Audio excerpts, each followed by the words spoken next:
Hi, I'm Jessica Shalloe. My colleague Greg Schmaltz and I just returned from the 38th Annual North American Spine Society meeting in sunny Los Angeles.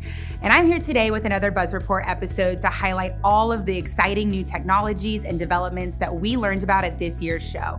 Some of the major themes that we saw at the show this year was a continued increase in adoption of robotics, carbon fiber implants, shout out to our friends over at CarboFix, the use of AI and AR to optimize surgery and predict outcomes such as augmetics and their disruptive technology, and of course, an increase in demand for minimally invasive procedures in the ASC.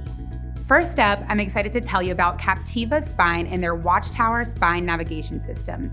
Compared to conventional surgical techniques, Watchtower brings numerous advantages to navigation-assisted spine surgery, such as enhanced precision, minimized radiation exposure, and most importantly, elevated patient care, all without the need for expensive CT scanners. It's a highly cost-effective choice for ASCs and community hospitals. Next, let's talk about Centinel Spine. Centinel continues to be a leader in the artificial disc replacement market, a market that's projected to grow by over $1 billion by 2030. They are the only company to offer cervical and lumbar total disc replacement systems that allow matching the disc to the unique needs of the patient and surgeon.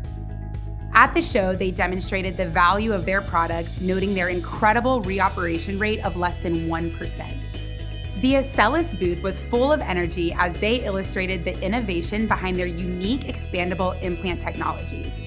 Their adaptive geometry technology focuses on adapting the devices to the patient's anatomy, not the other way around.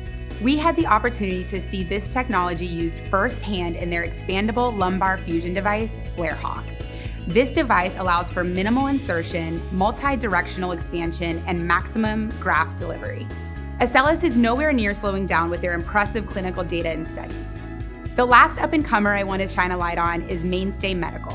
They were exhibiting Reactive 8, the first and only restorative neurostimulation therapy of its kind to treat mechanical lower back pain. What makes this technology so unique is that they use a restorative treatment approach that targets underlying muscle dysfunction. This therapy is intended for a diverse group of spine and pain professionals spanning various disciplines. Thank you to all of the innovators, from the major players to the emerging startups that are shaping the future of spine technologies worldwide. With a turnout of over 300 exhibitors, there's no way I could capture everything in this brief video. With that in mind, stay tuned for our upcoming article where I'll highlight even more cutting-edge technologies and trends that were unveiled at NASS.